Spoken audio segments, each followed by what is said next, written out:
No, they are not making noise. The MPs are not. You know, we are all in this together. So just use as language that does not create some issues unnecessarily. We are in this economy together. What happens in budget making? You look at the money you have, then you distribute it among the ministries that exist, because every sector requires resources. So what we are saying is that we look and see how to budget with the funds that are available to ensure that education gets the funding that it requires.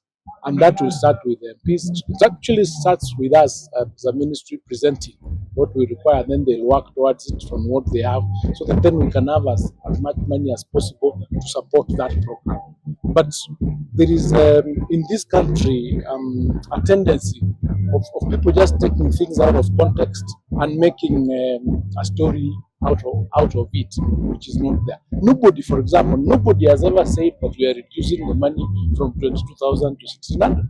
That was, I don't know where you got that from. Even my colleague never said anything close to that. But that is what you picked. So I would like you to give Kenyans the true position. You are all products of the education system. I don't know why everybody is so hell-bent on painting education as failing in this country, when even the English you are speaking, it is English that you've gotten through that education system. And we are working very hard to ensure that we do not shortchange our students, we don't shortchange our children, so that we give them the very best. And this is not, it's not a one-person show. It is everybody comes in. The MPs come in, the county governments are in supporting us through bursaries. We have other international organizations supporting us in doing infrastructure. You've heard here there is an NGO that has done water for this school. So as we support each other, we'll be able to overcome those challenges. We said the government policy is that primary education, secondary education is free under the constitution, and that is what we are going to do. We look for the money to ensure that no parent is required to pay any money towards that free primary, free secondary education. That is the position. It's not changed. That position has not changed. It is a fact. It's been there, and we're going to continue ensuring that we fulfill that obligation that is a constitutional obligation. About capitation to schools. This is what I said, and this is what I'm repeating. For so many years now, from the time Uhuru Kenyatta was the president, we have been under budgeting for capitation to schools. That is why you hear principals saying that they have not received money, but the government is saying we have released all the money. The mistake is when we tell the schools that every child we are budgeting for 22,000 and they are not receiving it, the schools end up accumulating debts.